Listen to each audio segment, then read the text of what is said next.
Donc j'ai le très très grand plaisir et très grand honneur d'ouvrir le colloque annuel de la chaire Yves Ultramar, religion et politique dans le monde contemporain. Sauf erreur de ma part, c'est le 7e colloque que j'organise, 7e colloque annuel.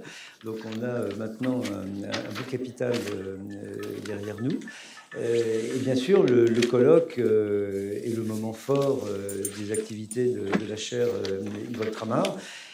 Ça n'est pas le seul, puisque vous le savez, nous avons tout au long de l'année, lorsque le virus nous laisse tranquilles, des conférences publiques, des rendez-vous, etc.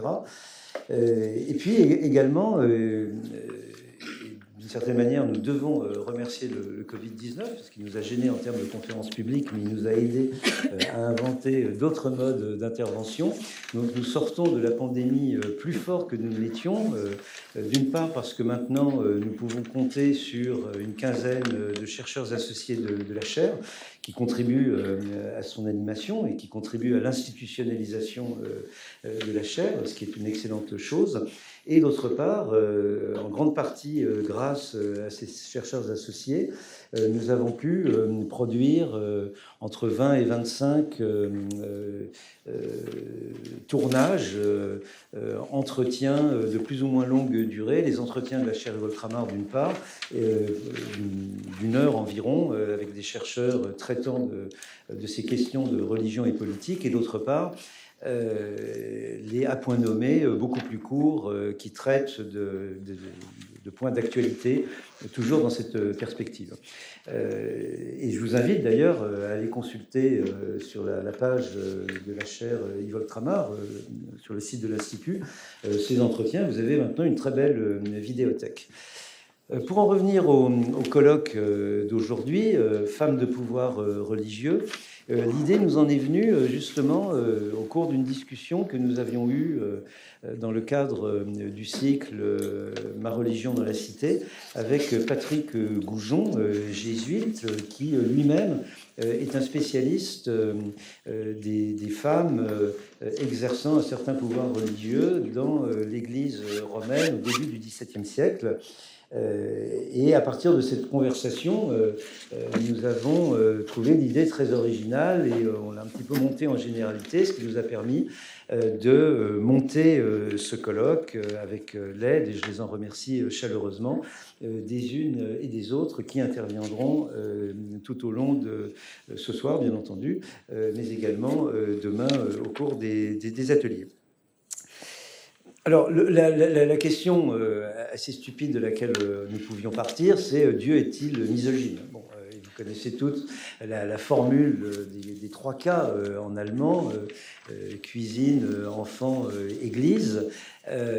Mais dès lors que l'on travaille sur les sociétés religieuses, quelle que soit d'ailleurs la religion qui domine, on constate que les choses sont plus compliquées et que dans la plupart des situations, dans la plupart des religions, les femmes exercent des pouvoirs religieux réels. Moi-même, j'ai beaucoup travaillé sur l'Afrique subsaharienne. Vous avez des femmes guérisseuses, vous avez des prophétesses qui ont pris la tête de grands mouvements prophétiques et parfois de grandes rébellions militaires, guerrières. Le prophétisme en Côte d'Ivoire est en grande partie un prophétisme féminin. Dans les sociétés musulmanes, il y a des femmes qui exercent des rôles d'autorité spirituelle, et donc même dans l'Église romaine, à l'époque médiévale, au début, lors du premier âge classique, on voit des femmes exercer un pouvoir spirituel considérable. Et là, je voudrais citer les travaux tout à fait novateurs de notre infortunée collègue anthropologue Farida Adelra, qui est prisonnière scientifique en Iran depuis 2019, et qui a très bien montré, à propos de la société iranienne, comment les femmes se sont emparées d'une partie au moins du pouvoir religieux, et comment on ne peut pas avoir une lecture univoque, quel que soit le caractère dramatique de l'actualité. Et puis je voudrais également citer le grand livre d'Edward Thompson, l'historien britannique, qui montre le rôle du méthodisme, ce nouveau courant religieux au XIXe siècle au sein de ce qu'on appelle le protestantisme, de manière trop rapide. Et il y a eu un activisme des ouvrières qui a été inspiré, encadré, nourri par le méthodisme. Alors, une fois que l'on a identifié grosso modo le problème, nous avons procédé selon la méthode de la chaire Yves Oltramar, en tout cas telle que je la conçois. Tout d'abord, nous avons historicisé les situations pour se défier du piège du culturalisme qui consisterait à dire que, par exemple, par définition, l'islam est hostile aux femmes ou tient les femmes en subalternité, et on pourrait naturellement en dire autant de l'Église catholique romaine, puisque la situation des femmes dans cette Église est très différente de celle qu'elles occupent dans l'Église réformée, par exemple. Donc historiciser les situations, et ce sera l'objet du premier atelier demain, qui traitera essentiellement du christianisme en Europe occidentale, parce que je crois que beaucoup de malentendus ou de préjugés se sont installés à cet égard. La deuxième règle de méthode que nous avons toujours suivie dans le cadre de la chaire, c'est qu'il faut se méfier du matérialisme vulgaire qui consiste à dire que finalement la religion, ça n'est jamais rien d'autre que, pour reprendre la formule célèbre de William James, ça n'est jamais rien d'autre que, par exemple, la lutte des classes ou l'infrastructure, comme disent les marxistes. En réalité, nous devons véritablement comprendre les logiques intrinsèques de la foi, et c'est ce que nous ferons demain en sollicitant des collègues théologiens, comprendre les logiques intrinsèques de la foi pour bien faire la part, d'une part, de ce que prescrit la religion, par exemple par ces textes religieux, ces textes sacrés, par leur exégèse, etc. Et d'autre part, ce qui participe des structures sociales. La religion pouvant évidemment s'approprier ou se fondre dans les structures sociales. Mais il est toujours très difficile de faire la part des choses entre la prescription religieuse d'une part et d'autre part les pesanteurs d'un ordre patriarcal. L'excision, par exemple, je parle sous le contrôle de celles et ceux qui sont plus compétents que moi, mais l'excision ne me paraît pas être une pratique particulièrement islamique, même si elle est largement pratiquée dans des sociétés musulmanes selon des logiques qui relèvent plutôt de l'ordre patriarcal. Et puis, ces deux impératifs, historiciser et les situations, comprendre les logiques intrinsèques de la religion, nous permettront demain, dans le troisième atelier, d'appréhender des situations beaucoup plus contemporaines et de mieux comprendre comment la religion en tant que telle par rapport aux femmes et les femmes dans le champ religieux ne participe pas de logique univoque, que, comme je l'ai dit, relevant d'une explication culturaliste, mais en réalité renvoie à un champ très conflictuel, très polémique, les unes et les uns n'ayant pas du tout la même interprétation des textes religieux, et les femmes pouvant participer, et d'ailleurs pouvant participer pas forcément dans un sens progressiste. Et l'on sait bien, on retrouvera ce problème que, par exemple, aux États-Unis, vous avez des femmes qui exercent de véritables prérogatives religieuses, mais qu'elles les mettent plutôt au service d'une révolution conservatrice. Et tout cela dans un moment historique où les catégories mêmes de genre, d'orientation sexuelle, etc., toutes les catégories du genre et de la sexualité sont en débat, des débats qui ne sont pas toujours paisibles, comme nous le savons bien d'ailleurs à l'université. Ce sont des notions que nous voyons se constituer ou se recomposer sous nos yeux. Et donc, c'est tout naturellement que nous sommes tournés vers Marielle Minamazzocho, qui enseigne à l'Université de Genève, pour introduire ce colloque en traitant de genre et religion. Et je vous remercie beaucoup du temps que vous nous consacrez. Marielle nous a demandé de bien vouloir éteindre l'écran, parce qu'il est assez sensible des yeux. Donc, ce n'est pas un accident si l'écran s'est éteint. Nous le retrouverons naturellement demain. Merci beaucoup de votre présence.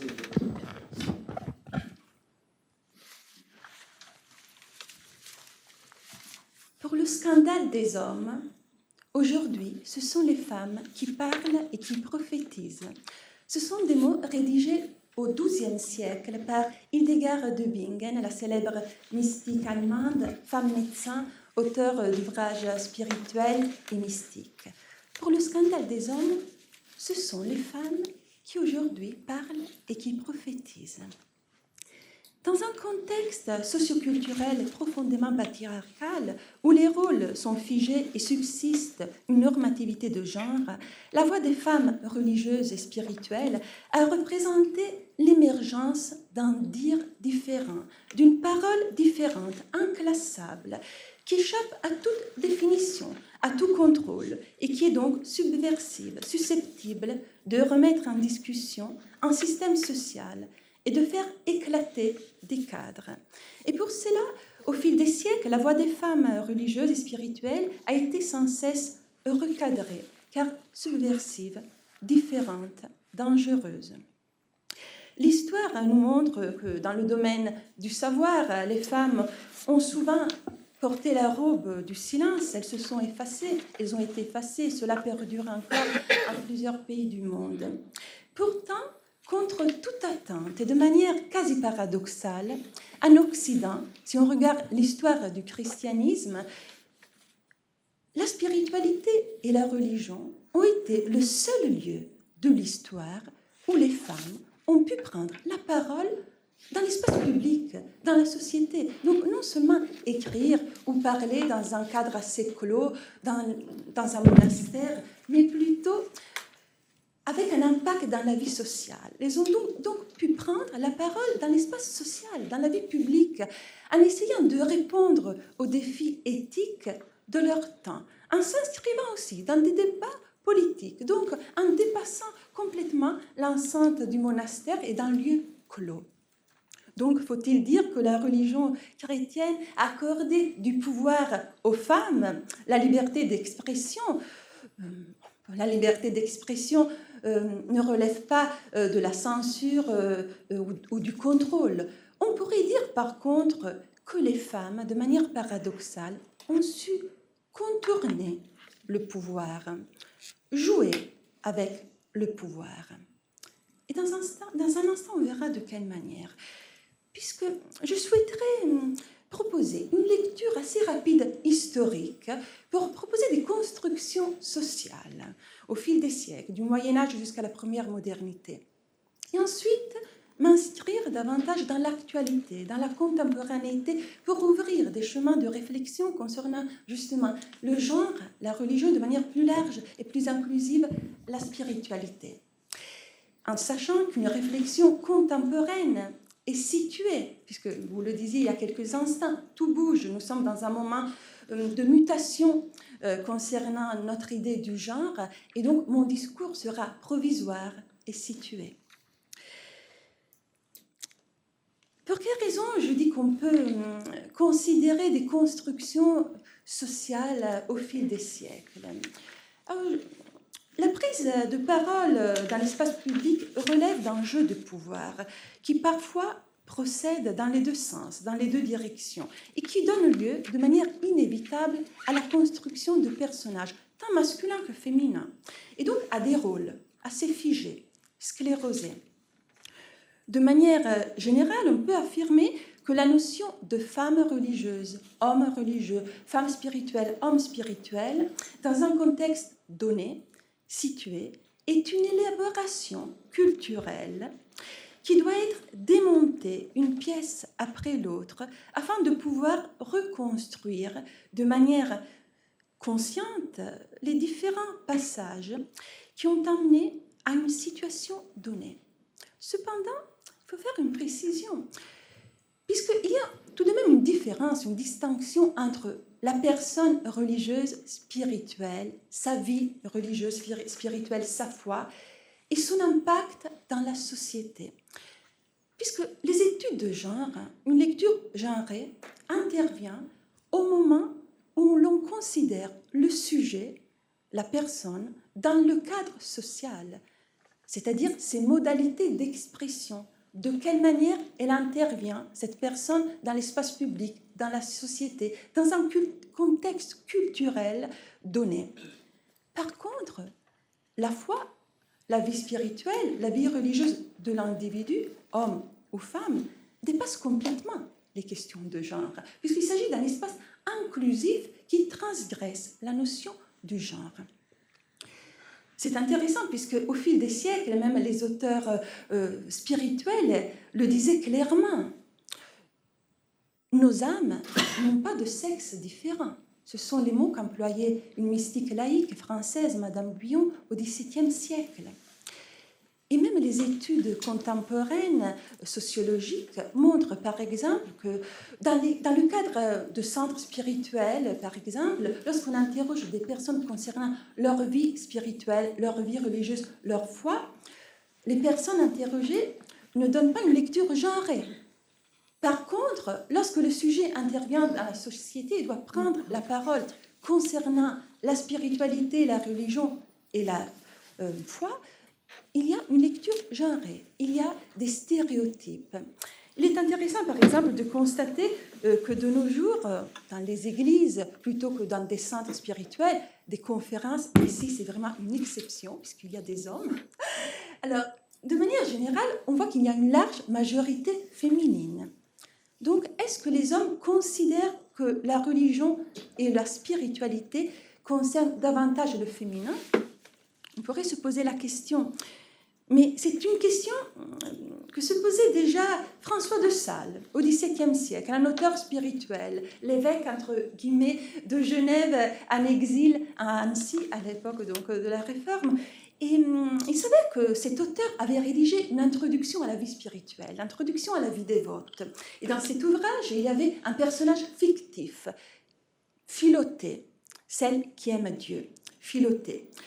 Et le public masculin avait réagi de cette manière. Mais donc, cher monsieur, il s'agit d'un ouvrage destiné aux femmes.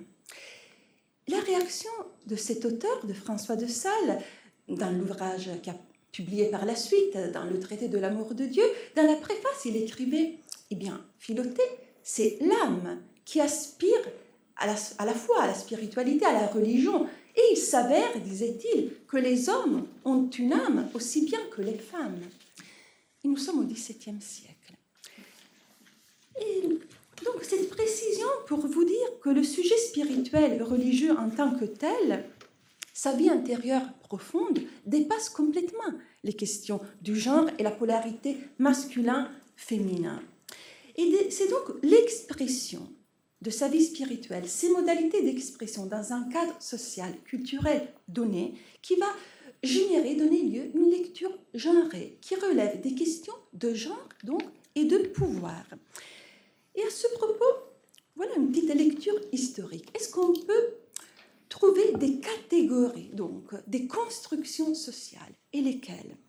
Si on regarde du côté du Moyen-Âge jusqu'à la première modernité, jusqu'au XVIIIe siècle environ, on constate qu'il y a toujours des réactions très fortes dans l'espace public lorsqu'une femme prend la parole. Hildegard de Bingen, au XIIe siècle, disait « Bien des gens se demandent pour quelles raisons tant de mystères sont révélés par l'intermédiaire d'une femme stupide et sans éducation, alors qu'il existe tant d'hommes sans d'esprit et savants. » Ce qui surprenait et inquiétait à la fois, ce n'était bien entendu pas le fait qu'une femme puisse avoir une vie spirituelle profonde, une expérience de Dieu, une foi intense, mais qu'elle puisse s'exprimer au sujet de la foi avec des catégories conceptuelles, en donnant par exemple des conseils spirituels pour enseigner, pour faire rayonner sa parole à l'extérieur et dans la société. Les femmes étaient souvent sous la conduite d'un directeur spirituel auquel elles se confiaient. Mais si elles prenaient la parole publiquement pour parler, pour témoigner de leur vie religieuse, voire pour guider, pour enseigner, pour se prononcer sur des questions aussi éthiques de leur époque, on criait au scandale. Oui, puisque déjà Guillaume de Saint-Thierry, le cistercien au XIIe siècle, disait que lorsque l'âme commence à posséder la raison parfaite, elle renonce au genre féminin. Donc, la femme en tant que sexe faible, dépourvue d'une raison logique et de la capacité d'élaborer des notions conceptuelles capables d'exprimer son vécu spirituel, sa vie religieuse. Cela dit, pour simplifier, on aboutit à deux constructions sociales, à mon avis, puisqu'on voit qu'il y a énormément de femmes du Moyen-Âge jusqu'à la première modernité qui ont pris la parole dans l'espace public pour parler de leur foi, de leur vie religieuse, spirituelle, pour écrire, pour s'inscrire dans un débat public. Mais selon leur statut, la réaction était différente, même si le contenu, leurs textes, leurs paroles pouvaient être similaires. Selon leur statut, la réaction était différente dans la société. En effet, les femmes qui évoluaient dans le cadre d'une institution, d'un monastère avec des appuis puissants, des femmes aussi appartenant à la noblesse, par exemple, donc protégées, s'ils commençaient à écrire au sujet de leur spiritualité, de leur, entre guillemets, vision spirituelle, on les considérait des saintes vivantes, presque des légendes vivantes. On les vénérait. Il s'agissait de femmes sous contrôle, qui évoluaient donc dans le cadre d'une institution. Des figures donc comme Hildegarde de Bingen et Thérèse d'Avila ou encore Catherine de Sienne furent célébrées de leur vivant, tenues en grande estime par les hommes, mais dans leur savoir théologique. Dans leur culture spirituelle et dans leur profonde vie spirituelle, on lisait uniquement les traces d'une présence divine excluant tout mérite. La supériorité de ces femmes, s'exprimant donc sur des matières relevant de l'ordre invisible de la foi, était fondée de manière tout à fait paradoxale sur leur infériorité. On disait que Dieu se servait d'elles comme d'un instrument, d'un moyen. C'était donc la seule possibilité aussi pour justifier et gérer dans le cadre ecclésiastique et dans l'espace social leur succès et leur célébrité qui autrement étaient tout à fait sans contrôle. Pour légitimer donc une prise de parole quelconque, il fallait dénier aux femmes le mérite de leurs actes, la paternité de leurs ouvrages. Déjà, le terme paternité d'un ouvrage, pater, cela démontre qu'on estimait qu'une femme ne pouvait même pas être l'auteur d'un ouvrage. Nous assistons tout de même, il faut préciser que cette manière de procéder protégeait les femmes aussi. Elles pouvaient parler, prendre la parole, mais elles étaient aussi protégées, puisqu'à une époque où le clergé et la société restaient convaincus de l'infériorité des femmes, comme le remarque par exemple l'historienne Linda Timmermans, il valait peut-être mieux pour défendre les femmes leur refuser toute valeur propre, plutôt qu'insister sur leur mérite. Donc les dons divins valorisent un être considéré comme dépourvu de qualité. D'une certaine manière, les femmes vont jouer le jeu pour se défendre, bien sûr, puisque leur vie était en jeu. Au moment de prendre la parole dans l'espace public, d'écrire à telle ou telle personne assez puissante, influente, pour lui donner un conseil, pour lui reprocher aussi quelque chose, ces femmes affirmaient sans cesse, je cite quelques formules, « Je ne suis qu'une femme fragile, inculte, c'est Dieu qui me dicte ces mots. Je manque tellement d'audace. Je suis fragile, mais je t'ordonne. » C'est-à-dire, c'était un moyen assez habile pour contourner l'obstacle. Fragile, donc instrument de Dieu, mais susceptible donc de donner des conseils aux papes, aux empereurs, aux rois, aux évêques. C'était donc une liberté sous contrôle, pour ainsi dire, avec ce jeu de théâtre. Et ces formules d'humilité servent aussi aux hommes, servent à rappeler aux hommes et aux autorités théologiques, ecclésiastiques, que les femmes, incultes et inférieures selon la société de leur temps, n'entraient pas en compétition dans le domaine de la théologie. Et donc on soulignait le contraste entre la femme ignorante, faible, et la voix divine qui parle à travers cette femme. Cette attitude a une puissance, je crois, défensive, puisqu'elle permet aux femmes de se défendre, tout en pouvant prendre la parole, mais il y a aussi une puissance offensive. Car en portant le masque de la femme fragile, les femmes pouvaient donc s'aventurer dans un terrain étranger, pour ainsi dire, traverser une frontière, pouvoir traverser une frontière et acquérir une sorte de pouvoir et parler avec les puissants de la terre, les empereurs, le pape, etc. Mais pour faire tout cela, il faut être sous contrôle. Donc, ces femmes évoluaient dans un contexte encadré par une institution et par une autorité masculine. Et il s'est constitué tout un système féminin d'apostolat spirituel, de pédagogie spirituelle, théologique, où l'ignorance, cette fausse ignorance, est la clé de voûte. Cette femme écrivait, parlait, pouvait prendre l'espace dans la parole dans l'espace public, mais il s'agissait d'un miracle. Et c'était ce miracle, la voix de Dieu qui parle à travers les femmes, qui autorisait son action, sa parole. Ce miracle a autorisé Catherine de Sienne à écrire au pape, au roi, aux empereurs pour les critiquer. Ça va être très dur, Catherine de Sienne. Mais ce n'était pas Catherine de Sienne qui parlait, selon l'opinion publique. C'était Dieu. Or, ces femmes spirituelles écrivaines placées sous la protection d'un monastère ou de personnes puissantes de l'Église étaient donc légitimées à prendre la parole, car on disait qu'elles étaient des instruments. Leur savoir ne leur appartenait pas. Première construction sociale. Il en va autrement pour les femmes laïques, pour les femmes isolées, entre guillemets, puisqu'elles n'appartiennent pas au système. Elles ne sont pas à l'intérieur d'une institution. Elles sont laïques. Peut-être, dans la plupart des cas, elles n'ont pas des appuis, elles ne sont pas aristocrates.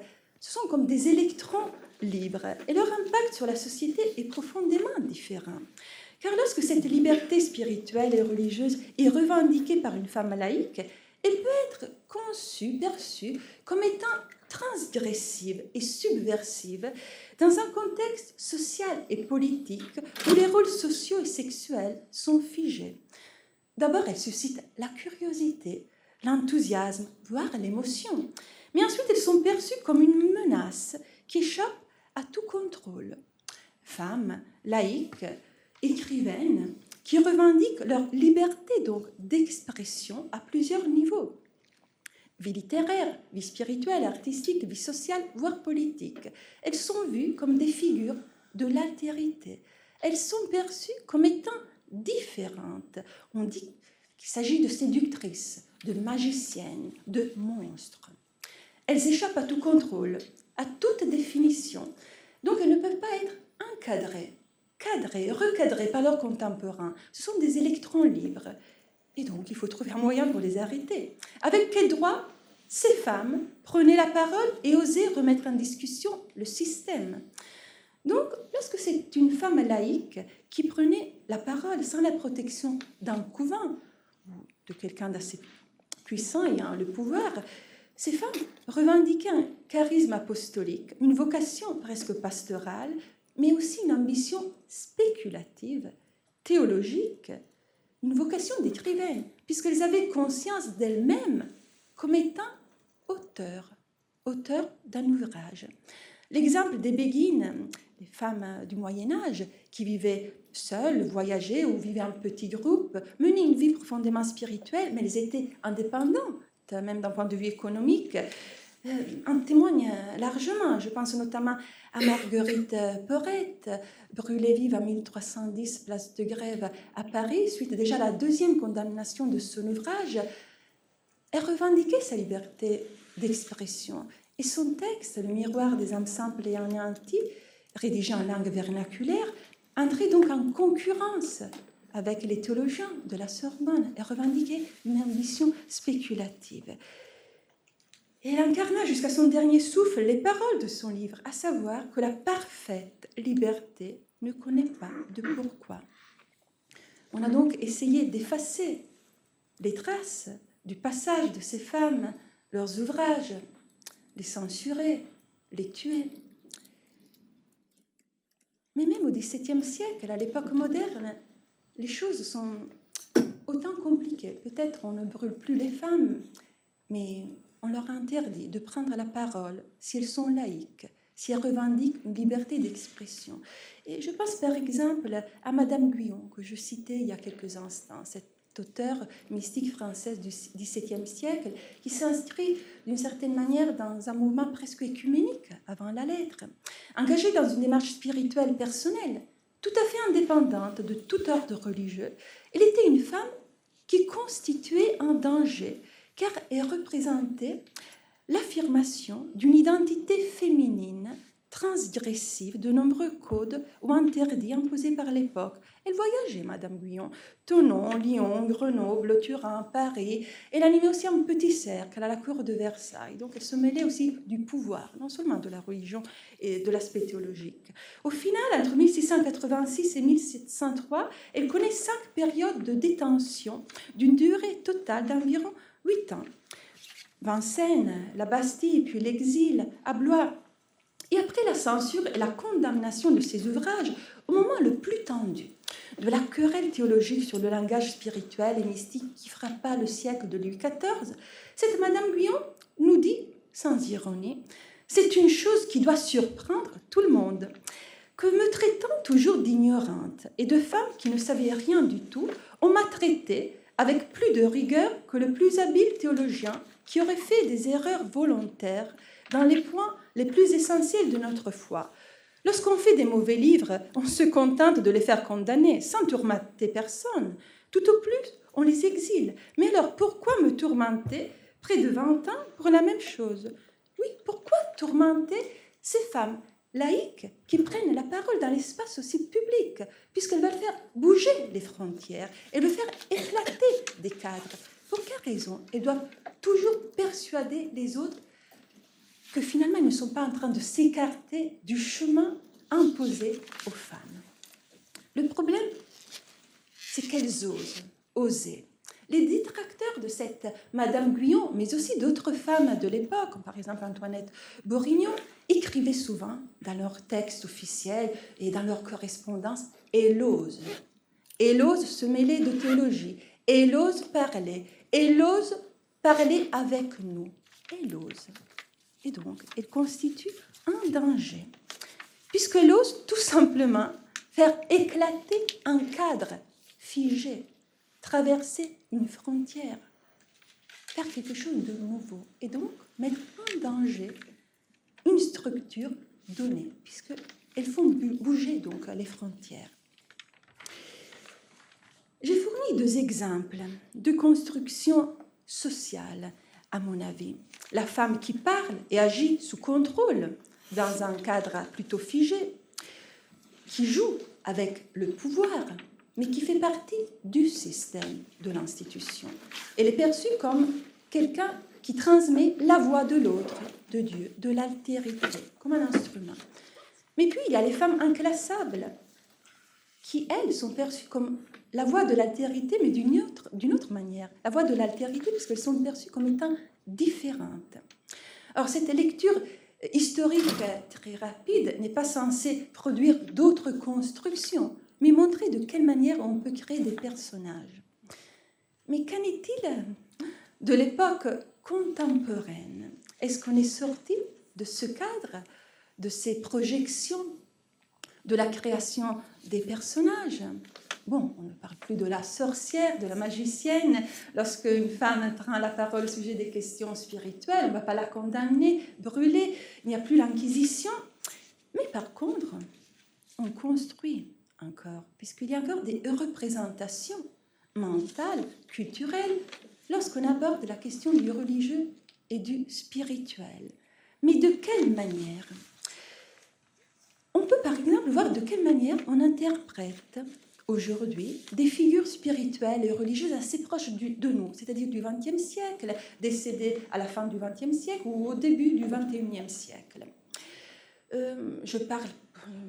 J'évoque par exemple Madeleine Delbrel, assistante sociale à Ivry-sur-Seine durant l'entre-deux-guerres, qui travaillait en milieu marxiste, auteur spirituel, Dorothy Day, États-Unis, journaliste, activiste, anarchiste, romancière, qui après sa conversion, au moment de la Grande Dépression économique, va créer le Catholic Work, un journal qui s'inscrit plutôt de gauche, et puis elle crée plusieurs maisons d'hospitalité.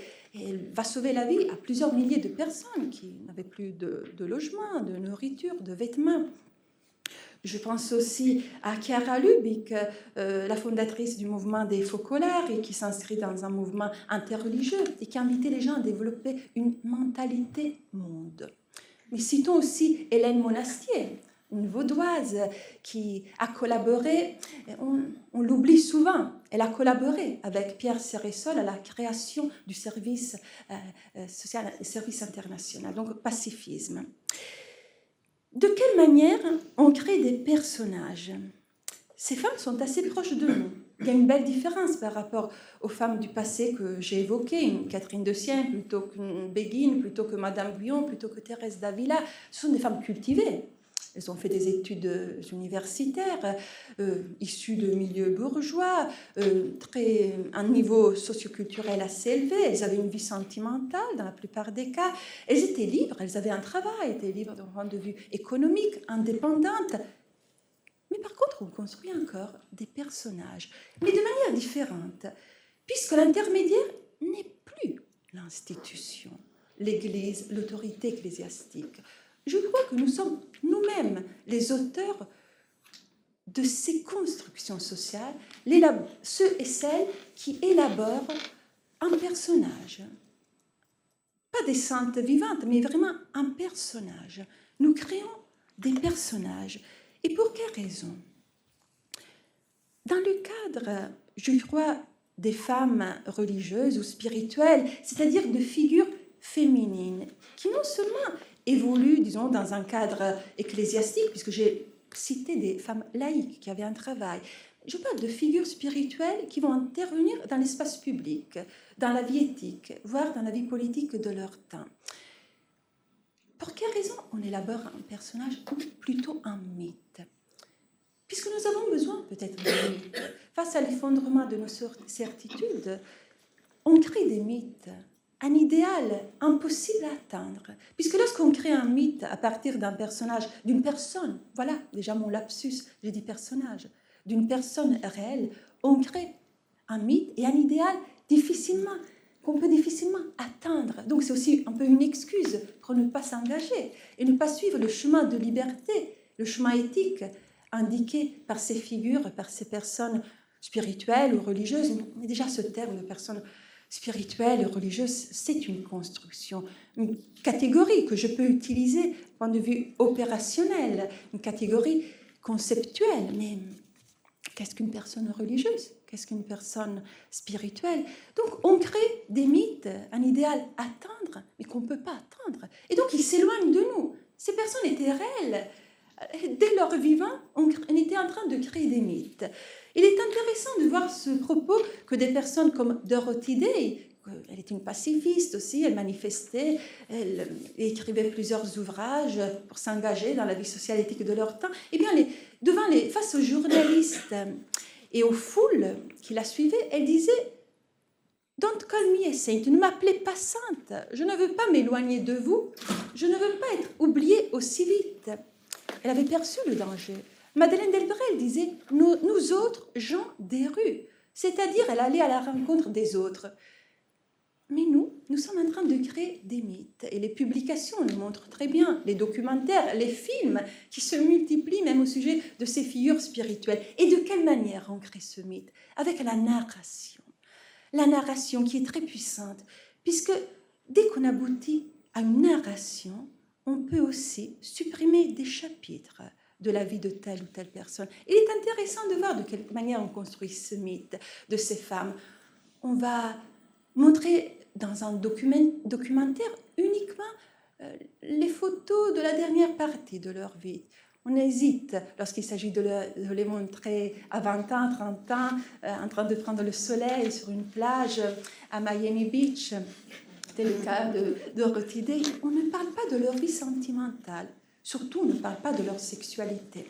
Puisqu'on oublie qu'elles ont un corps. On oublie que ce sont des femmes de chair. Et qu'est-ce qu'on fait?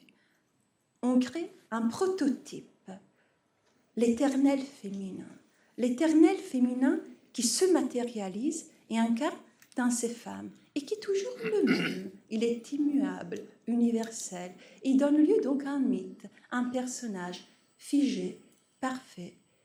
Mais surtout, et c'est là le danger, non seulement ces figures, ces personnes s'éloignent de nous, ce qui a un impact d'un point de vue éthique, puisque ces personnes souhaitaient dire « je suis ordinaire, mais je suis extraordinaire ».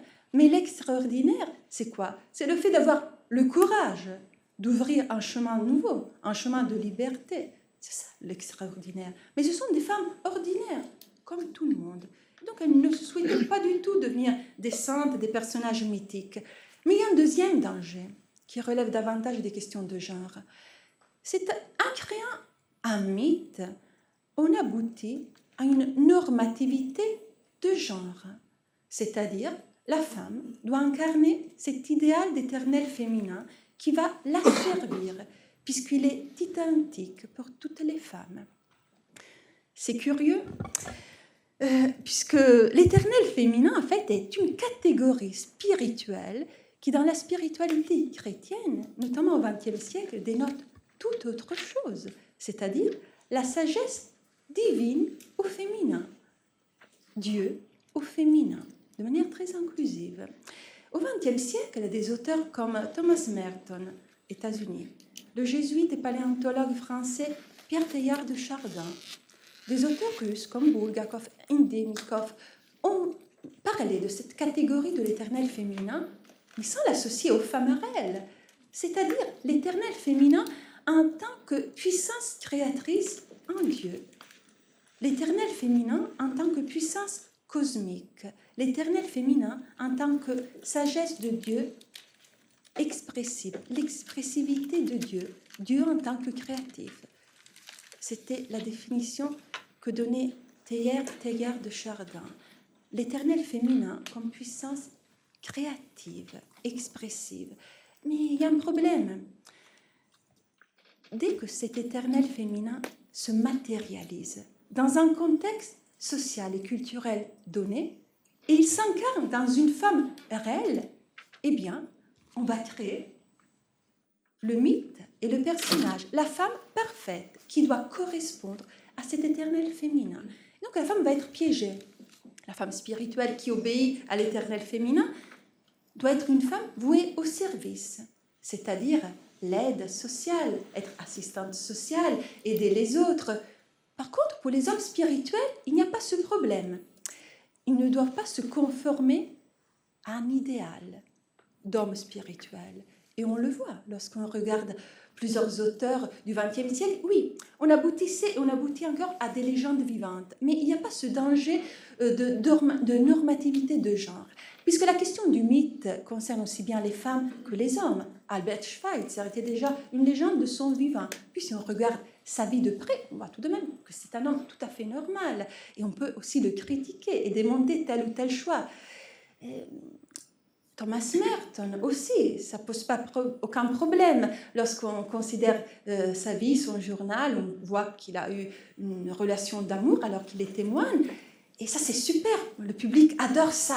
La vie amoureuse de Thomas Merton ou les amitiés féminines un peu ambiguës de Pierre Teilhard de Chardin. Et je ne suis pas en train de le critiquer. Je suis en train de dire que lorsqu'il s'agit des femmes, on supprime tout le chapitre concernant leur vie sentimentale et leur vie sexuelle, puisque la femme doit obéir. Mais pas la notion de pureté qui ne revient pas tellement désormais de nos jours, mais à l'éternel féminin, à ce féminin idéalisé, et bref, à la sublimation de la femme, qui doit forcément suivre cet idéal, cette normativité de genre qui va la piéger. Et donc, il y a ce problème de cet éternel féminin appliqué à un individu concret, alors que la notion d'éternel féminin était censée plutôt s'inscrire dans une dynamique créative et performative. Mais donc, quelle attitude adopter? Je crois qu'il ne faut surtout pas trouver une nouvelle conception du féminin qui remplace l'ancienne conception, puisqu'autrement, au fil des siècles, on construit de nouvelles élaborations conceptuelles. Il faudrait, mais mon discours est situé, est temporaire. Je vous assure qu'il y a 5 ans, je n'aurais probablement même pas abordé ces thématiques concernant le genre, et peut-être dans 10 ans, je vais dire tout autre chose. C'est situé puisque c'est la notion de genre qui est mobile dans notre société. Et nous vivons un moment où justement des frontières éclatent, mais nos discours sont temporaires et situés, contextualisés. Donc il est très dangereux d'aboutir, et malheureusement on est en train de le faire avec toutes ces abréviations, avec ces définitions. Récemment, j'ai remarqué aussi qu'il y avait un petit dictionnaire du genre avec tous les néologismes qu'on a créés. Et donc ce sont à nouveau d'autres constructions sociales, si on a besoin de dictionnaires pour interpréter des abréviations. Et alors, nos discours sont situés. Il faut changer d'attitude et de perspective, apprendre à se décentrer et comprendre une chose. On a l'habitude d'interpréter, de regarder, de créer, de sublimer, de construire à partir de notre perspective, qui est déjà une perspective située, qui est souvent le fruit de nos projections. De quelle manière j'interprète telle ou telle personne lorsque je rencontre quelqu'un pour la première fois? Selon mes idées reçues, ma tradition culturelle, mes origines, mes attentes, mes besoins, je construis quelqu'un. Je ne laisse pas la personne être ce qu'elle est, telle qu'elle est. Ce qui serait intéressant dans une posture aussi intellectuelle, c'est de considérer quelle est l'autocompréhension de ces personnes spirituelles et religieuses. Puisque finalement, si on regarde les ouvrages et les textes, il faut toujours revenir aux sources et aux textes. Du Moyen-Âge jusqu'à l'époque contemporaine, ces femmes et ces hommes, qui ont souvent rédigé des journaux intimes, parlent d'eux-mêmes. Ils ont déjà leur représentation, une auto-représentation, une auto-identification. Donc, il faut partir de là, de leur auto-représentation, pas de notre représentation mentale, conceptuelle, puisque notre représentation est une élaboration, une création. Donc, libérer tout simplement la voix des femmes et des hommes spirituels et religieux, mais tout court, en général. Donc, nous vivons, je disais, un temps de mutation, un devenir, un changement. Et c'est pour cette raison que ce discours est situé, provisoire, contextualisé, mais censé ouvrir des chemins de réflexion, ouverture, et susciter des questionnements, puisque ce sont les questions, et on va le voir durant le débat, ce sont souvent les questions qui font éclater un cadre, qui font bouger des frontières. Et aussi ne pas oublier que souvent nos constructions sociales, nos représentations mentales, ces constructions sont la projection justement de nos attentes, de nos besoins, mais surtout, je crois, de notre peur et de notre inquiétude. Merci.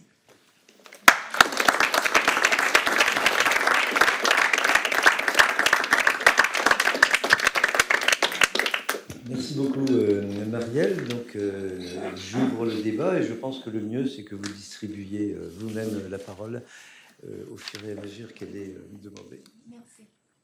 Il faut donner le micro, peut-être? Alors, il doit y avoir un micro qui se balade. Voilà. Qui veut commencer? Les autres participants, les autres intervenants du colloque, je vais inviter à se saisir de la parole pour entamer les discussions que nous aurons demain. Bon, si personne ne prend la parole, je n'ai pas besoin de micro, je pense. Non, mais c'est mieux de l'avoir pour l'enregistrement, si ça ne va pas avec. Ah, d'accord. Merci beaucoup, c'est tellement intéressant.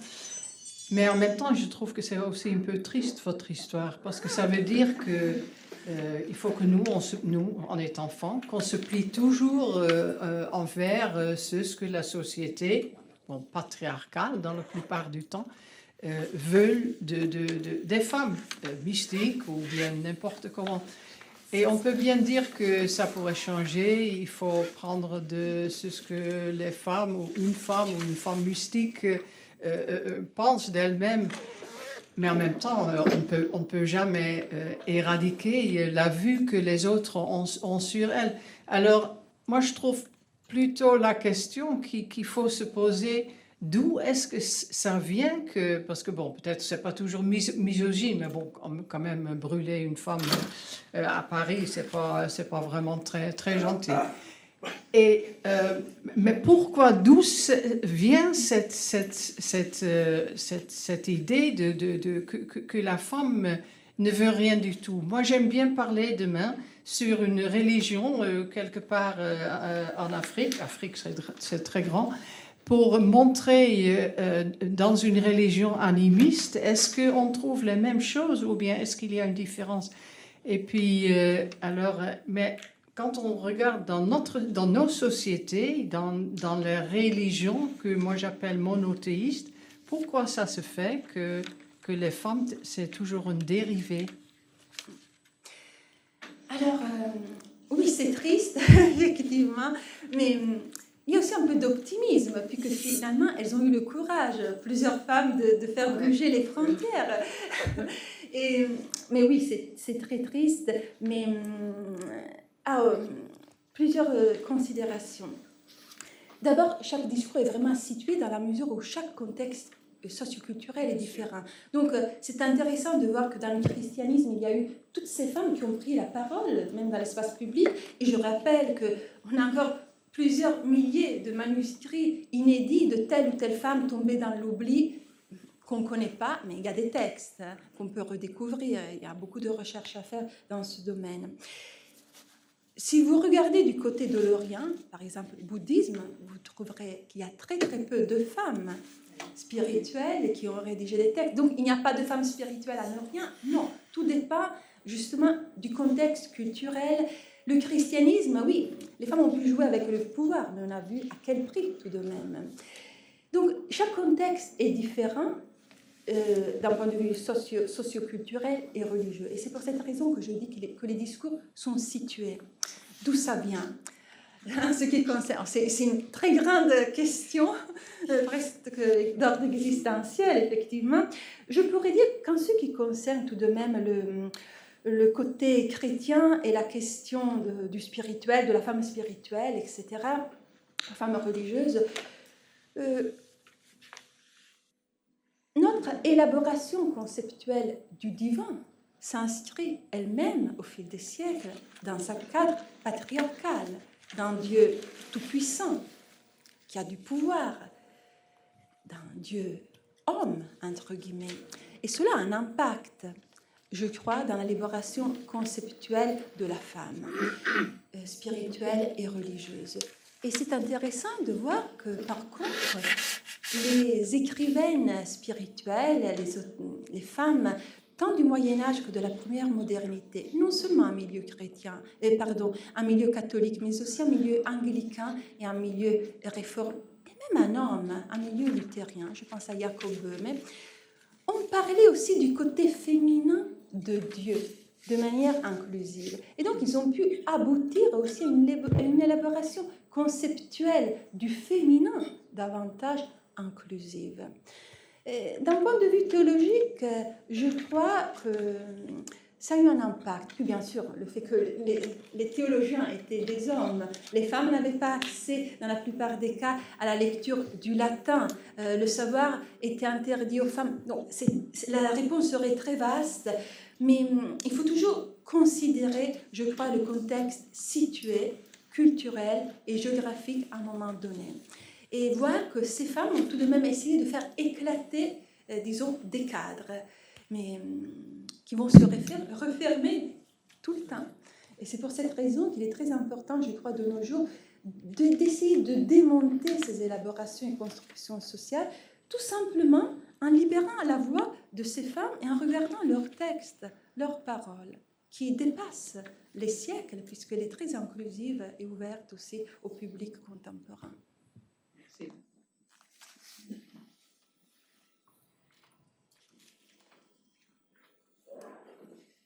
D'autres réactions ou questions?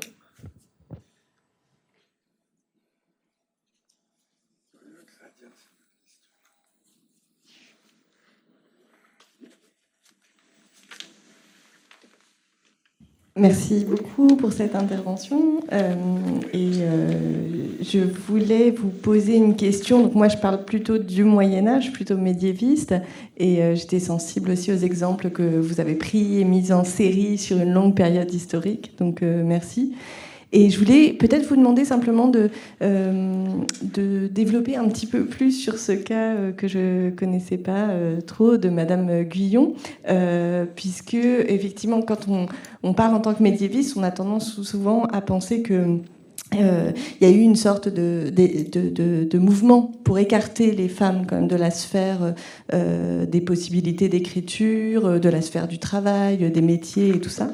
Et donc, j'aurais aimé savoir effectivement comment avait été perçue cette Madame Guyon, puisqu'on a du coup les textes qu'elle-même a écrits et les textes contre elle. Et j'aurais aimé que vous me parliez un petit peu plus de ce débat à ce moment-là. Merci. Oui, alors Madame Guyon, par contre, nous sommes au XVIIe siècle, donc première modernité, mais compte tenu que ce qu'elle dit s'applique aussi bien au Moyen-Âge que la première modernité, c'est tout à fait cohérent de dire quelque chose de plus au sujet de cette Madame Guyon, qui incarne justement le profil de la femme laïque qui va prendre la parole et prêcher, entre guillemets, dans l'espace public, dans la sphère publique et politique, à la cour de Versailles, donc au milieu des aristocrates, des ministres, aussi du ministre invisible de Louis XIV, le duc de Chevreuse, plutôt que le duc de Beauvilliers, une femme qui voyage, donc un peu comme les béguines qui pouvaient voyager, la femme qui voyage seule pour parler, pour être en contact avec d'autres figures spirituelles, déjà fait bouger des frontières. Dans le cas de Madame Guyon, je crois la péculiarité, l'aspect le plus intéressant, c'est justement que son message dépasse le cadre strict du catholicisme, puisqu'elle aboutit à un message spirituel beaucoup plus vaste et qui est susceptible de faire irruption dans l'espace social et politique, pour donner des conseils politiques donc à des ministres, à des personnes qui agissaient dans le cadre politique de son temps. Il est intéressant de voir que des femmes spirituelles, donc dépourvues de l'appui d'un monastère ou de quelqu'un de puissant, ont eu le courage de faire rayonner leurs paroles de manière très libre, dans un contexte même comme celui de la cour de Versailles ou en voyageant.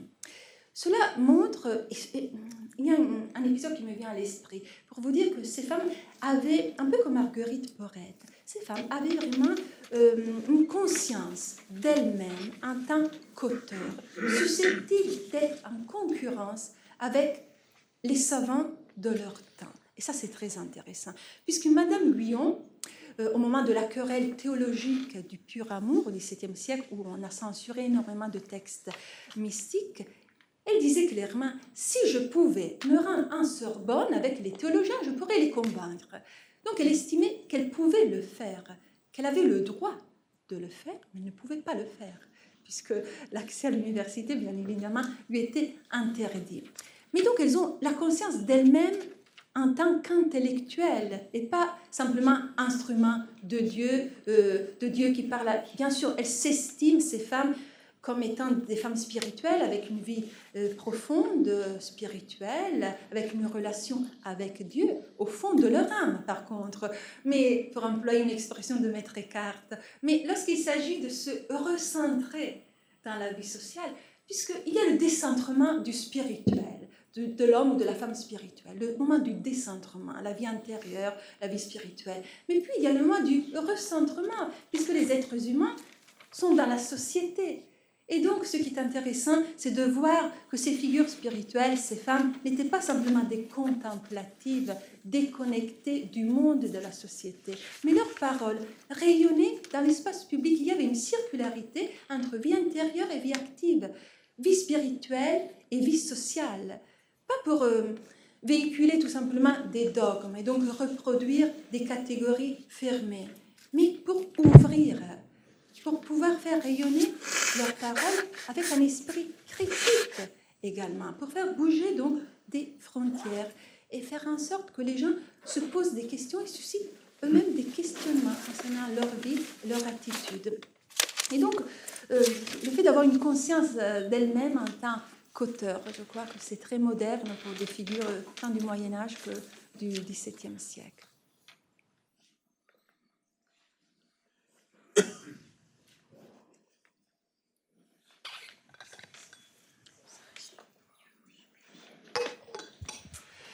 Merci beaucoup, Marielle. J'aimerais profiter de votre présence et de votre science pour vous soumettre une des plus grandes questions qui m'ont toujours habité à propos de l'histoire du christianisme et je devrais dire aussi de l'histoire du judaïsme. Vous avez à juste titre évoqué à plusieurs reprises les images mentales qu'on se fait de Dieu, comme dans Noam ou pire encore, comme dans Barbu.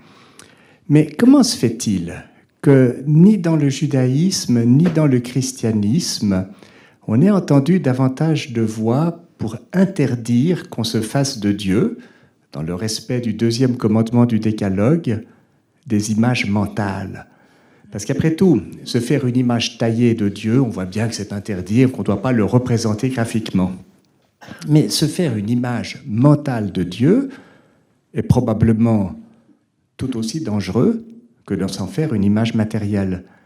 Comment ça se fait qu'il n'y ait pas eu davantage de voix pour défendre cela? Je me suis souvent posé la même question, puisque effectivement c'est tout à fait paradoxal.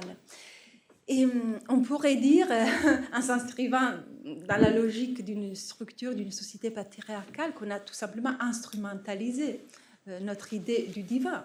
On l'a plié aux exigences des hommes pour pouvoir avoir le pouvoir. On pourrait tout simplement voir cela comme une stratégie. Par contre, si on regarde du côté des textes spirituels, c'est très curieux de voir que justement l'Église catholique a souvent censuré des textes où les auteurs, je parle des auteurs mystiques et spirituels, qui ont été souvent censurés lorsqu'ils invitaient à dépasser les images mentales de notre représentation du divin. Il y a une expression qu'on retrouve souvent dans des textes de Maître Eckhart plutôt que de Madame Guyon, mais aussi de Suzeau, de Tolère, pour parler du Moyen-Âge. La foi sans image et sans figure, la foi nue, sans vêtements, sans représentation, sans image. Eh bien, cette phrase a été souvent considérée comme problématique par les institutions catholiques, comme dangereuse. Et c'est un paradoxe, puisque justement, dans le christianisme, dans les textes sacrés, nous invitent justement à poursuivre l'autre chemin, celui de se défaire de ces représentations symboliques, matérialistes du divin.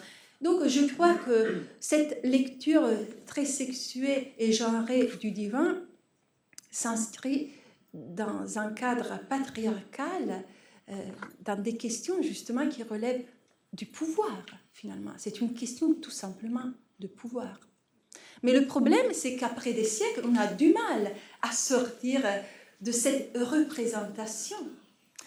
On a du mal, et c'est très difficile, puisqu'elle est tellement ancrée dans notre culture qu'il faut faire un effort mental même, puisqu'on le sait, on dit Dieu est esprit.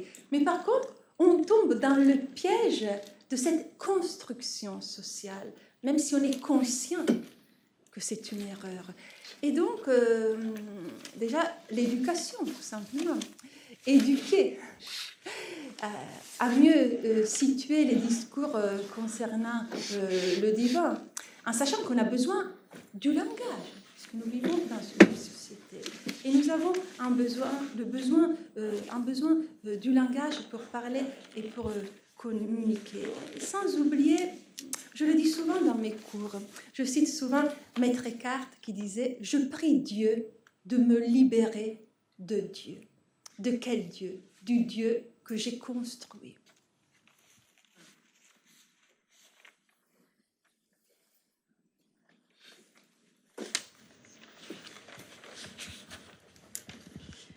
Merci. C'est justement pour continuer sur Maître Eckhart. Merci beaucoup, Marielle. J'ai beaucoup apprécié les constructions, enfin les déconstructions des constructions sociales de ce religieux féminin.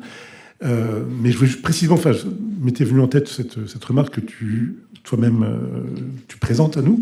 Finalement, il y a des hommes qui sont exactement dans la même position que celle des femmes. Et donc, un peu le danger de focaliser l'attention uniquement sur cette question du féminin peut faire perdre de vue qu'en fait, il s'agit de de différentes façons d'aborder Dieu, d'aborder la spiritualité, les pratiques religieuses, puisque Rusbroek ou Maître Eckhart sont les élèves des Begin. Oui, justement. Et voilà, donc c'est vrai. J'apprécie vraiment tout ce que tu as dit, mais il faut vraiment rajouter aussi cet élément qu'il y a des hommes qui sont à l'école de ces femmes. Et ça compte. Enfin, si on veut modifier vraiment profondément la représentation qu'on se fait de l'histoire de la théologie, de l'histoire du christianisme, il faut aussi admettre cet élément-là. Voilà, on a souvent eu l'idée inverse que. Oui, qui sont des disciples de ces hommes qui sont eux-mêmes, disons, des hommes très inclusifs, puisque ce sont des hommes, des outsiders par rapport au système, au cadre. Et c'est intéressant ce que tu dis. Et puis, en t'écoutant, je pensais justement aussi à la question de l'écriture mystique et spirituelle. Puisqu'il y a cette idée un peu reçue, préconçue, comme quoi l'écriture mystique très affective concerne les femmes. Et l'écriture mystique davantage spéculative concerne les hommes. Alors que si vous regardez Rusbroek, qui justement était profondément influencé par les Begin, c'est un langage affectif. Vous considérez Jean Delacroix, c'est l'apothéose de l'amour dans la mystique sponsale, affective. Par contre, on dit aussi, Jean Barousien, aussi sur l'aspect spéculatif, davantage abstrait, redevable, de l'influence des rhinoflammes. Donc, cette idée aussi de l'écriture masculine et féminine concernant la mystique, alors que c'est tout à fait faux lorsqu'on regarde les textes. D'où l'importance de revenir tout simplement aux textes et aux sources sans préjugés. Et puis, il est intéressant de voir par contre que des expressions comme le sans pourquoi, très belle expression, on se rappelle toujours de Silésius, de la rose sans pourquoi on est varum, on se rappelle de Maître Eckhart, et on oublie que c'est une catégorie, un néologisme, justement des Begin, le sans nul pourquoi, qu'on retrouve chez Marguerite Breurette, mais aussi chez Hadwige, les plusieurs Hadwige dont on dispose. Et voilà, oui, il faut réécrire l'histoire de la spiritualité à partir d'une autre perspective, et aussi à partir de plusieurs, disons, niveaux, puisque pour les Begin, on a retrouvé les textes très tardivement, et désormais on estimait que plusieurs élaborations conceptuelles avaient été créées par les rhinoflammins. Et on a du mal, nous-mêmes, par la suite, à se défaire en tant que spécialistes de certaines constructions, et c'est un piège. Et puis, bien évidemment, il y a beaucoup de travail à faire, et surtout de se rappeler toujours que le contexte est situé, de ne pas oublier que très probablement il y avait énormément de textes, de manuscrits, tout simplement, ont été effacés, tombés dans l'oubli. Et je rappelle vraiment, le contexte que je connais mieux, c'est celui français, dans les bibliothèques en France publiques, mais surtout dans les fonds d'archives privées de telle ou telle communauté religieuse, il y a énormément de manuscrits de la première modernité, 16e, 17e, 18e siècle, inédits. Des noms de femmes tombées dans l'oubli, on ne connaît pas, on ne sait pas de qui il s'agissait, des femmes au foyer, des femmes de la noblesse, surtout des laïcs, mais aussi des femmes qui évoluaient dans le cadre d'un monastère, notamment des carmélites ou des bénédictines. Donc il y a énormément de textes. Il ne faut pas dire qu'il y a peu de textes spirituels des femmes, puisque les femmes n'avaient pas accès à la culture, etc., puisqu'il y a des textes, mais on ne les connaît pas. C'est pour cette raison que notre discours est situé.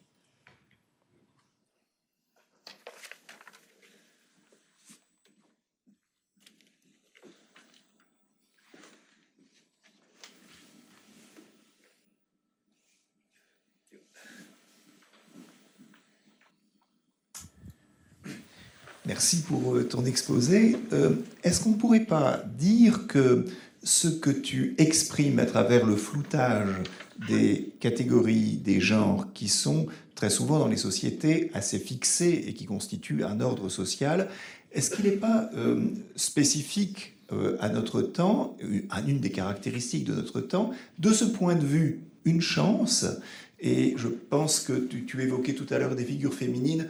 Je pensais en t'écoutant à Sœur Emmanuelle Ducaire, qui a été aussi, dont on a construit, là aussi, le personnage chiffonnière, au Caire, etc., et qui a ensuite écrit des livres en collaboration. Elle écrivait des livres sur sa vie, sur sa façon de penser la foi en Dieu, qui déplaçait totalement. Alors, sur sa vie, elle n'hésitait pas à parler des questions sexuelles. Et puis, sur la question de la foi en Dieu, elle n'hésitait pas à développer, à théoriser. Et elle étonnait. Alors simplement, donc ce floutage est sans doute une chance de notre temps, mais pour qui et jusqu'où géographiquement? C'est-à-dire que est-ce que c'est une question qui concerne surtout l'Europe occidentale, l'Amérique du Nord, pour faire très gros? Est-ce que c'est une question qui concerne tout le monde en Europe occidentale, en Amérique du Nord, ou plutôt des catégories? Quelles sont les puissances de ce floutage, de cette mise en cause, mise en critique de la tendance que toutes les sociétés ont pour se rassurer de fixer des catégories et des genres? Et puis, dans quelle mesure aussi, peut-être, ça bouge également ailleurs, mais ça, je ne sais pas, peut-être que ce colloque en parlera. Mais donc là, c'est plutôt sur une question de situation que je te pose la question. Est-ce que le fait même que tu vois que tu déploies cet exposé, tu l'aurais sans doute pas déployé comme ça, comme tu disais, il y a 10 ou 20 ans, est-ce que ça n'exprime pas, justement, quelque chose qui est en train de se passer et qui, de ce point de vue, est une chance? Oui, tout à fait. Et puis, tu dis justement, il y a une dizaine d'années, je n'aurais pas pu... Non, j'aurais pu, mais j'aurais peut-être prononcé un discours différent. Mais non seulement. C'est-à-dire, si on m'invite au Japon, plutôt qu'en Afrique, mon discours sera reçu de manière tout à fait différente. Et les catégories conceptuelles que j'utilise, peut-être, ne seraient pas pertinentes par rapport à un contexte social et culturel donné. Mais même la notion du spirituel et du religieux serait reçue de manière différente. Mais non seulement en Orient plutôt qu'en Afrique, mais même en Amérique du Nord, si on pense au Québec, la notion du spirituel sera reçue de manière tout à fait différente par rapport au discours que je tiens à présent. Et donc, il faut vraiment envisager que chaque discours est situé, mais situé à tel point que si à ma place il y avait un homme qui prononçait le même discours, je suis convaincue qu'il serait reçu de manière différente. Si à ma place il y avait une femme beaucoup plus âgée, il serait reçu de manière encore davantage différente. C'est pour cette raison qu'il faut être à l'écoute d'abord, et changer d'attitude intérieure, puisque autrement, même en m'écoutant, vous allez projeter des attentes, des idées, vous allez être influencé par vos idées, par vos attentes, vos besoins, etc. Et donc élaborer même le personnage de la conférencière, d'une certaine manière. Et donc, je crois vraiment que chaque discours est situé. Et selon aussi nos découvertes historiques, si je parle du spirituel et du religieux, les découvertes historiographiques en milieu académique peuvent modifier nos regards sur l'histoire du christianisme, sur l'histoire de la théologie, de la spiritualité. Et c'est pour cette raison, par exemple, j'évoquais les manuscrits, la philologie. La philologie a vraiment, l'historiographie, la philologie, apporté beaucoup, je crois même aux questions de genre, puisqu'on a pu avoir accès à des textes. Puisque souvent, il faut le dire, c'est pour cette raison que je pense au travail de la philologie, au fil des siècles, les textes, lorsqu'il s'agissait d'éditer un manuscrit ou un texte, on n'hésitait pas à le modifier un tout petit peu. Non seulement ce qui concerne sur le fond, pour des questions de censure, mais aussi pour le style. Mais parfois, le style est très éloquent. On le voit de nos jours lorsqu'on emploie le langage inclusif, épicène.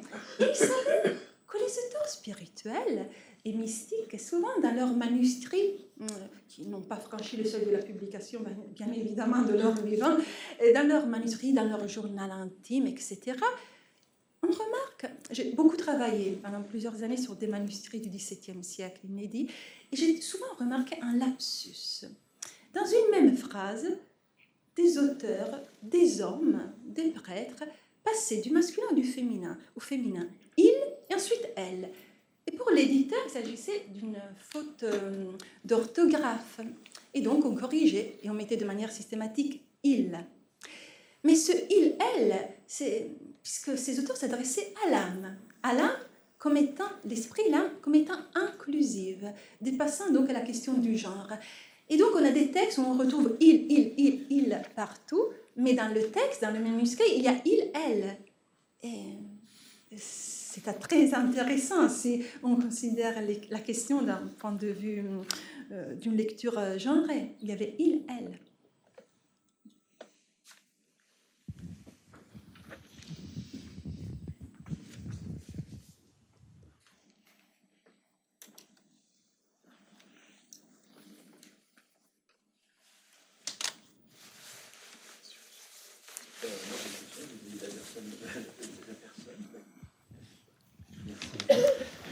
Peut-être la place de la Vierge Marie dans l'Église catholique romaine par rapport à votre propos.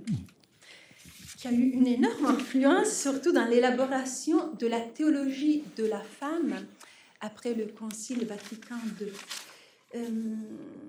Bien sûr, l'image de la Vierge Marie a eu une influence énorme dans l'élaboration conceptuelle du féminin. Par contre, pas forcément, je crois, dans ce que j'appelle la normativité de genre, c'est-à-dire que la femme doit être... L'idée de la Vierge Marie a eu une importance, disons, dans l'élaboration conceptuelle de l'idée de la pureté de la femme. Mais si on regarde les choses à partir du XXe siècle, cette idée d'un éternel féminin voué au service, à l'aide de l'autre, à l'activité sociale, à l'aide des hommes, etc., relève davantage d'une construction sociale davantage instrumentale, puisqu'on le retrouve aussi bien dans le protestantisme que dans le catholicisme, et donc ça dépasse largement la question de la Vierge Marie. Et c'est intéressant que par contre, il y a une lecture assez biaisée en milieu catholique, lorsqu'on regarde même les textes, on parlait des Béguines par exemple.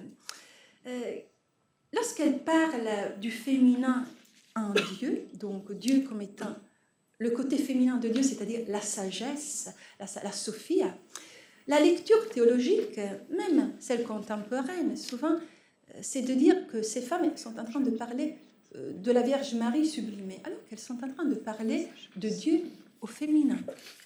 On le voit très bien dans les poèmes, par exemple, d'Edwige d'Anvers, mais aussi chez une auteure anglicane du XVIIe siècle, comme Jane Lead, ou chez un homme luthérien, comme Jacob Böhme. Donc, au milieu protestant, il n'y a pas d'idéalisation de la notion de la Vierge Marie, mais on parle tout simplement de la Sophie, de la sagesse divine au féminin. Mais bien évidemment, pour tout ce qui concerne la morale et les élaborations conceptuelles concernant le rôle de la femme, etc., l'idée de la Vierge Marie dans le milieu catholique a influencé une élaboration conceptuelle et une théologie justement de la femme à partir encore au Concile Vatican II, donc après les années 60.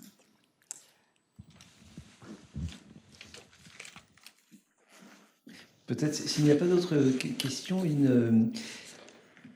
un petit développement, mais éventuellement par rapport auquel vous pourriez réagir. Moi, il se trouve que j'ai travaillé sur les sociétés africaines, notamment sur le Cameroun. Et au Cameroun, il y a un cas qui est très intéressant, qui attire notre attention sur des moments historiques de conversion, disons, passage d'une religion à une autre. Donc, dans la région de Yaoundé, à la fin du 19e siècle, les Allemands arrivent, ils colonisent le sud du Cameroun. La société est une société lignagère, patriarcale, mais au sein de laquelle les femmes ont des pouvoirs spirituels considérables, et notamment un accès à l'invisible privilégié. Et en tant que telles, elles sont d'ailleurs redoutées, tout en étant dans une position de subalternité sociale que signale notamment l'imposition de la nudité par rapport à des hommes qui sont plus ou moins vêtus, et parfois vêtus pour les plus puissants d'entre eux, avec des vêtements européens. Lorsque les Allemands arrivent, évidemment, dans leur fourgon, il y a des missionnaires. Et là, on va avoir, c'est un cas de figure très impressionnant à l'échelle de l'Afrique, il va y avoir un basculement absolument massif de cette société, la société Béti, vers le catholicisme. Et du côté des femmes, d'une certaine manière, il y a une domination cléricale, patriarcale sur les femmes, notamment dans le cadre d'institutions où certaines femmes sont exploitées à fabriquer du textile, etc. Mais le fait majeur, c'est que les femmes adhèrent massivement au catholicisme. Et les anthropologues ou les historiens qui ont travaillé sur cette question mettent en avant 2 facteurs. Le premier facteur, c'est que le catholicisme valorise la figure de la Vierge Marie comme mère de Dieu. Donc sur le plan symbolique, c'est énorme. Et en plus, délimite un espace cultuel qui est partagé par les hommes et par les femmes, même si on met bien les unes et les autres sur des bancs différents. Mais alors que dans la société ancienne, les rituels étaient complètement différenciés et exclusifs l'un par rapport à l'autre. Donc la première raison, c'est que comme ça, une espèce d'accès symbolique important. Et puis il y a un deuxième facteur qui a joué, plus profane, c'est que les missionnaires étaient assez pudibonds. Donc ils ont imposé le port de vêtements, la fameuse robe missionnaire. Mais ça, c'était une révolution symbolique vestimentaire formidable parce que le catholicisme donnait aux femmes l'accès aux vêtements qui était un des marqueurs de la domination sociale. Alors c'est un exemple parmi d'autres, mais est-ce que dans les situations historiques que vous avez considérées, vous avez retrouvé des moments comme ça de conversion où au fond la religion peut donner des ressources politiques, symboliques, sociales aux femmes dans des rapports sociaux qui sont inégalitaires, voire quasiment à la limite de la séparation ou de la ségrégation pour certaines activités religieuses? Alors pour la question des conversions, bon, les femmes plutôt du Moyen-Âge, de la première modernité, dès le départ évoluent dans un cadre chrétien, pratiquant, etc. Mais au XXe siècle, si on regarde à partir... le point de départ peut être l'athéisme et puis une conversion au catholicisme ou au protestantisme. Et il est intéressant de voir que la plupart des figures féminines assez célèbres du XXe siècle, Edith Stein, d'une famille juive, mais elle était athée lorsqu'elle était jeune, puis elle devient carmélite. Dorothy Day, et elle aussi était plutôt plongée dans l'athéisme, elle était une anarchiste, et c'est au moment de sa conversion au catholicisme qu'elle va rejoindre les films à partir d'une autre perspective, de l'aide sociale.